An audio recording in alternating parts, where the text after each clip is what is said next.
मृत्यु किसी पर रहम नहीं करती, यही सच्चाई है। इस पर एक शेर सुनिए। हर वक्त मौत का मजा लेगा, हर नफस को कजा जरूरी है। शकूर अनवर की ये पंक्तियाँ इसी अर्थ को लिए हुए है। बसर मतलब व्यक्ति, नफस मतलब सांस, श्वास और कजा मृत्यु।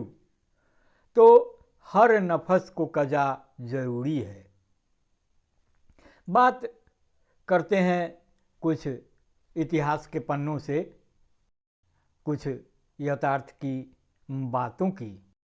क्रूर काल अपनी विजय पताका फहराते एक के ऊपर दूसरा मृतक रख मुर्दों को ढेर खड़ा करता रहता है।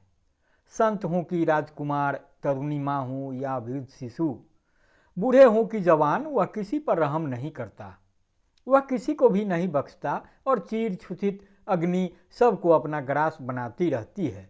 तो फिर उन लोगों से ज़्यादा मूर्ख कौन हो सकता है जो रोज़ मौत के इस तांडव को अपनी आँखों से देखते हैं और इसके बावजूद संपत्ति और विलासिता के नशे में चूर रहते हैं और ईमान और परोपकार का जीवन नहीं जीते। ये जो बातें कही गई है यह महाकाव्य मणि मिकलई से है। महाकाव्य सिर्फ कथा या चमत्कार नहीं होते, वे संपूर्ण जीवन की गाथा होते हैं जिसमें समाज संपूर्णता से चित्रित मिलता है। संगम साहित्य के दो महान महाकाव्य शिलप्पदिकारम और मणि मिकलई अपने समय के जीवित दस्तावेज हैं। इसके साथ ही उनका परम उद्देश्य कुछ आदर्शों की स्थापना करना है। मणि मिकलई श्मशान स्थल का दृश्य आपको शब्दों के माध्यम से दिखाने की कोशिश करते हैं। यह अनुवाद है राणा सिंह जी का। राणा सिंह जी अंग्रेजी के सेवानिवृत्त प्रोफेसर हैं और झारखंड के देवघर में रहते हैं। तो आप इसे संजीदगी से सुने गुने। बाग से सटे जो श्मशान घाट है वह उतना ही पुराना है जितना कि खुद यह शहर। चारों ओर वह ऊंची दीवारों से घिरा हुआ है जिसमें 4 प्रमुख दरवाजे हैं। वह दरवाज़ा जिसके ऊपर पताका फहरा रही है देवताओं के लिए है। देवता लोग जब स्वर्ग से नीचे उतरते हैं तो आकाश में अपने यान को खड़ा कर इसी दरवाजे के अंदर प्रवेश करते हैं। हवा में उनका यान तस्वीर के समान दिखाई पड़ता है। एक दूसरा दरवाज़ा राज परिवार के लिए है जिसके सामने धान और ईंख के खेत, तालाब और बाग बगीचे शोभायमान हैं। तीसरा दरवाज़ा सफ़ेद दीवालों वाला है। चौथे के सामने एक विशालकाय राक्षसी की भयावह मूर्ति खड़ी है जो एक हाथ में भाला और दूसरे हाथ में फांसी का फंदा लिए अपने होठों को चबाते भयंकर रूप से अपनी भृगुटी चढ़ाती रहती है। इस दरवाजे पर सैनिकों का हमेशा पहरा रहता है। भूत यहाँ मंडराते रहते हैं। दीवारों के उस पार अजीबो गरीब दृश्य दिखाई पड़ते हैं और भयंकर आवाज़ें सुनाई पड़ती है। वही अंदर में काली का एक विशाल मंदिर है जिसके सामने उनकी बेदी है। बेदी के चारों ओर विशाल वृक्ष हैं जिनकी डालियाँ उन लोगों के मुंडों के भार से झुकी रहती है जिन्होंने देवी के लिए अपनी कुर्बानी दी थी।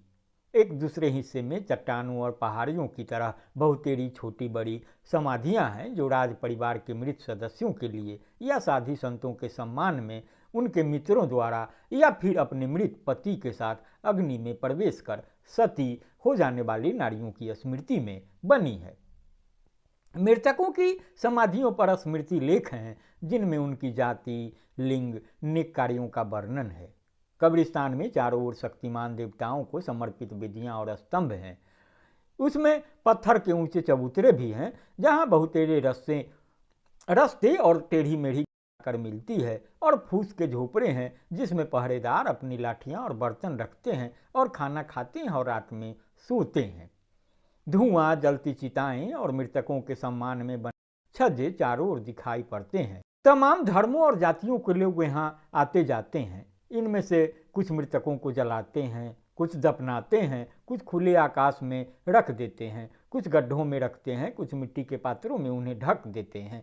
हमेशा उस जगह लोगों की भीड़ रहती है और शोरगुल मचा रहता है। मृतकों के लिए बजते नगाड़े जीवित लोगों को उनकी नश्वरता की याद दिलाते हैं और भय से उनका दिल सिहर जाता है। सन्यासियों को जब उनके अंतिम शयन स्थल पर ले जाया जाता है तो उनकी पूजा और भक्ति के गीत सुनाई पड़ते हैं। विलाप करते लोगों की चीखें, लंबे मुंह वाले सियारों की डरावनी आवाज़ें, मृतकों को बुलाती उल्लुओं की चीखें, मांसाहारी कौओं की काँव काँव, खोपड़ी पर अपनी नोक से प्रहार करते और आदमी का भेजा खाते गिद्धों की चीखें, ऐसी सारी डरावनी आवाज़ें समुंदर की गर्जन की तरह निरंतर उस श्मशान स्थल से आती रहती है। एक विशाल बबूल के पेड़ के नीचे तथा बिछुआ, नागफनी, कांटेदार झाड़ी और खरपतवार से भरे एक कुंज में भूखे और दुष्ट पिशाच जमा होते हैं और अपना उत्सव मनाते हैं। आदमी का मांस खाकर अघाए प्रसन्न उल्लू, कौवे, गिद्ध तथा अन्य मांसाहारी पक्षी बेल वृक्ष के नीचे सभा करते हैं। कापालिक सुमैक वृक्ष के नीचे बिना किसी भय के अपना चावल पकाते हैं।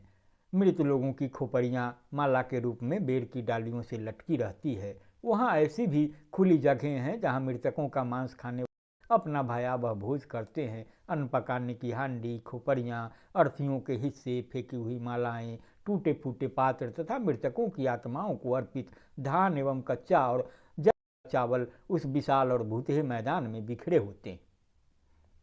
क्रूर काल अपनी विजय पताका फहराते एक के ऊपर एक दूसरा मृतक रख मुर्दों को ढेर खड़ा करता रहता है।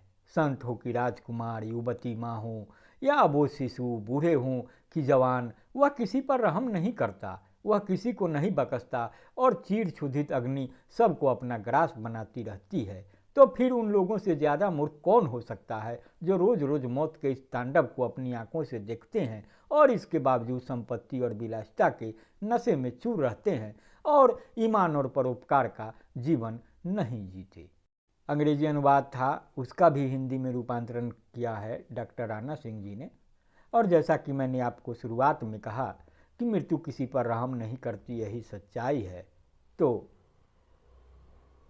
मेरा आग्रह है कि आप इसे संजीदगी से सुनेंगे, गुनेंगे तो निष्कर्ष पर पहुँचेंगे और फिर लगेगा कि जो कुछ हमारे चारों ओर हो रहा है, जिसको देख रहे हैं, जिससे जो चार हो रहे हैं, वह किस अंजाम को प्राप्त होना है। तो प्रतिक्रिया से भी अवगत कराएंगे, लाइक करेंगे, शेयर करेंगे। अगर आपने अब तक न्यूज़लेटर वितराकेश रंजन को सब्सक्राइब नहीं किया है तो सब्सक्राइब भी करेंगे। नमस्कार।